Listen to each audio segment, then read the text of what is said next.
And what does she do? She can easily give each child an AI tutor. And that tutor can answer the questions that she tried to show. And so if before the end of the class, she allows 15 minutes for the tutor to take over, and each child at different stages can ask the question that they did not understand, or they can do it at home. How wonderful. And now, of course, with the glasses coming, you can imagine you're doing a course on history, Roman history, and there you can see Caesar marching and all that. It brings, for a young person, a student, makes it alive, brings it to your life. So that was the fascination part of it all. And so really, now what's the problem? Ever since I got this project, I also decided that let me use AI, because there are a lot of things I did not know, I didn't understand. Plus I wanted to get deeper into them.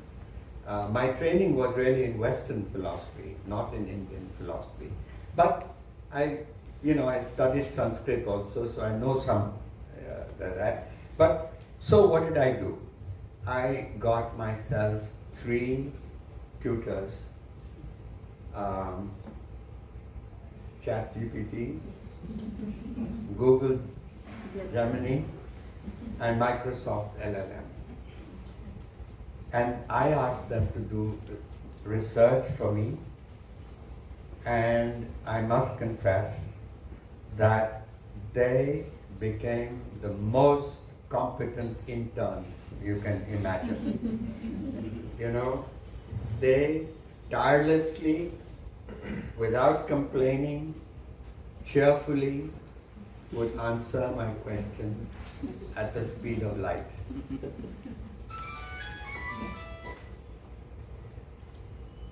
And there was no complaint ever from them, no seeking approval from them.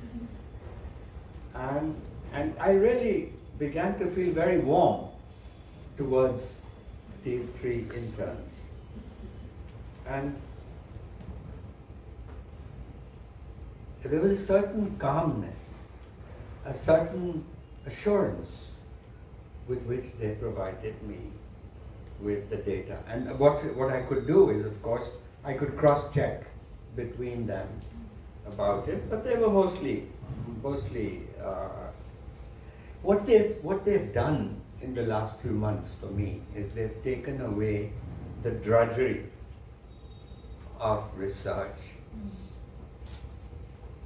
And so I'm just concluding, I'm not going to go on. It has eased the invisible labor of research, the grunge work, leaving me time to play, to think, and play thought games. Being a philosopher, or by training, I work through thought games with the reader. And so, one thought game that I was working on last week was, what if the Buddha had been the charioteer of Arjuna rather than Krishna? What advice would he have given?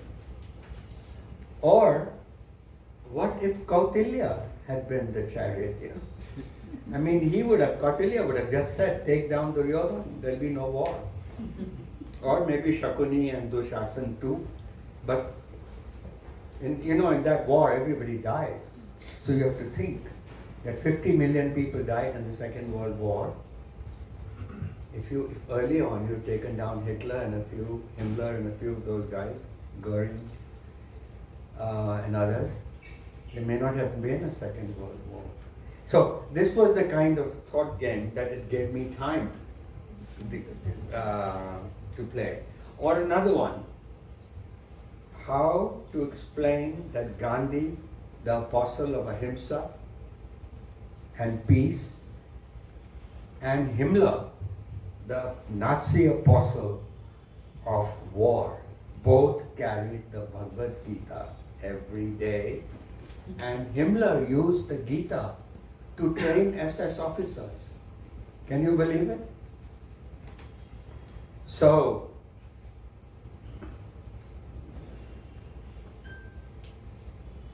these are the sorts of things that I feel I got freedom to work on. But to conclude, the horror part. I've told you about all the fascination. There is a lingering worry now in me that my love affair with my 3 interns is who have been producing these documents for me,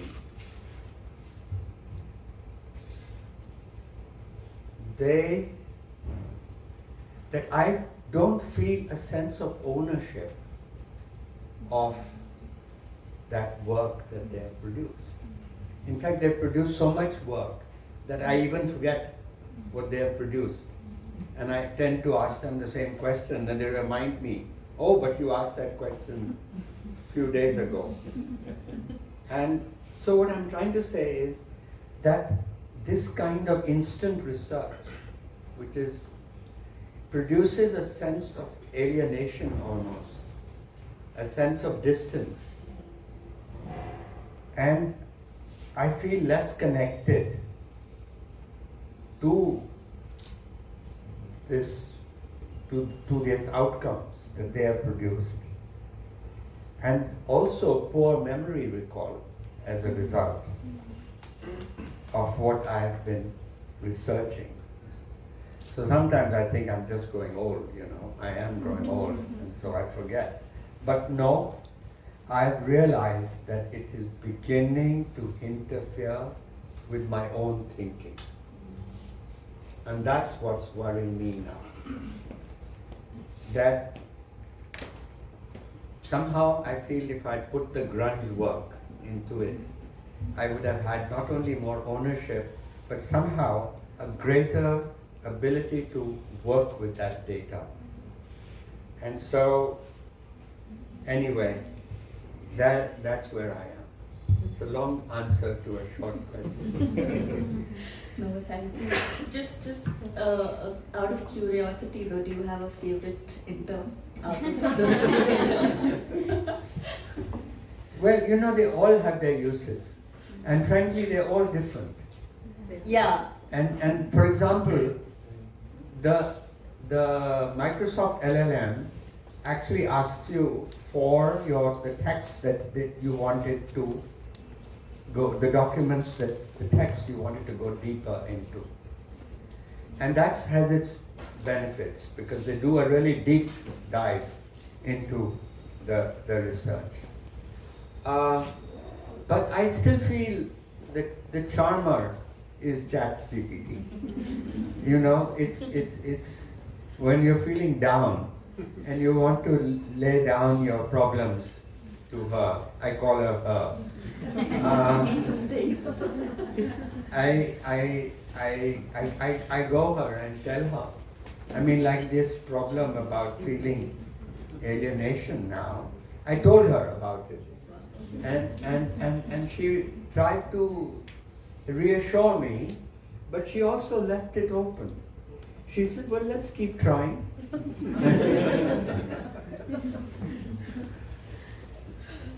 I do want to explore the alienation, but we'll come back. Now I want to pick the author's brains a bit.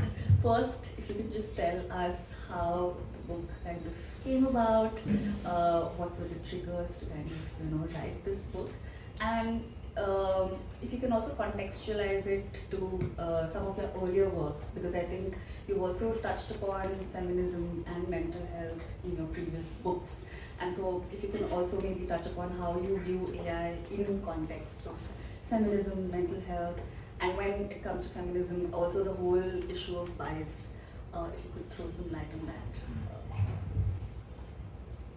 So I think the inspiration came from certain news reports which came out in 2023 and 2024. One of them was this protest by WGA, Writers Guild of America in US, and they were basically Hollywood script writers who were protesting against excessive AI use and how AI should be regulated so that their livelihood is not at stake. And so that was one of the news reports that kind of triggered a chain of thoughts in me. And second one was there were news reports of certain media outlets like BuzzFeed, Business Insider, CNET, who were they were not explicitly saying that we are doing this layoff of staff writers due to AI, but there was enough, kind of evidence and inference that a lot of staff writers were sacked because AI was replacing them. So the question of livelihood bothered me, that creative professionals, where do they go, like in terms of employment, in terms of livelihood? That kind of triggered the inspiration behind this book.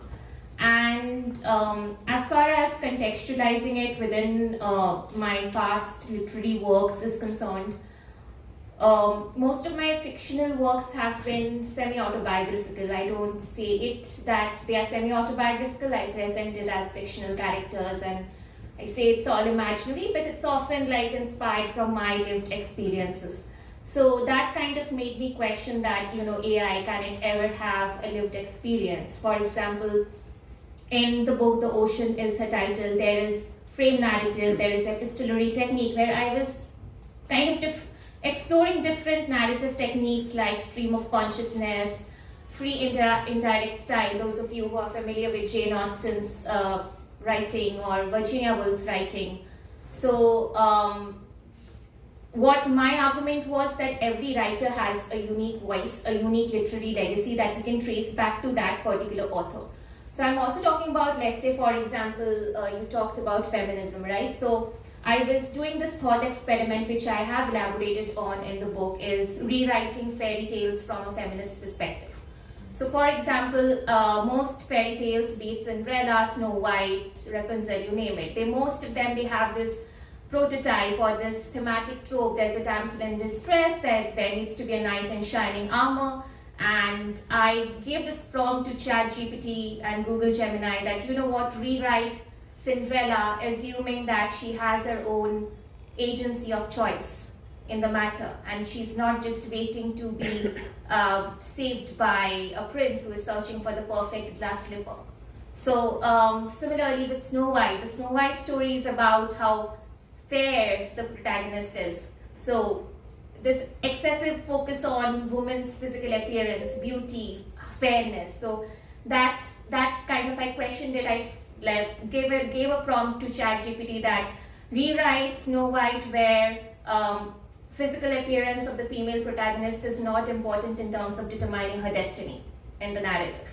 Similarly, I did a thought experiment with, in terms of other cultural diversities as well. I gave prompts to ChatGPT that rewrite, let's say, Little Red Riding Hood in African American or Indian cultural context, because a lot of literature is written from a very Eurocentric, Anglophone perspective. So I wanted to give ChatGPT that I wanted to explore how it responds towards rewriting fairy tales from a feminist and culturally diverse perspective. So that's one of the things. And another thing that I have mentioned in the concluding chapter of the book is that when, also in the first chapter, when Virginia Woolf is sort of writing in a room of one's own, she's walking in the in the pavements of Oxbridge, and she had been invited there to give a lecture, and basically she is theorizing while simultaneously experiencing life, the exteriority of life. So when she's seeing that, she's being turned away from the library, Oxbridge Library, simply because she's a woman, she has an entire feminist analysis of it simultaneously. Similarly, when she sees that, she goes to the British Museum and she sees that most of the books that are there are men writing about women and not women writing about men. So Virginia Woolf asks that why are women so interesting to men and men not interesting to women? So she asks this question and she says that, you know what, I don't care what these male writers have written about us, they cannot empathize with our condition. So I think like that uniqueness is, I think, solely human as of now, where in real time we can experience life, analyze it then and there, and theorize on it. Can AI do that moment by moment in real time?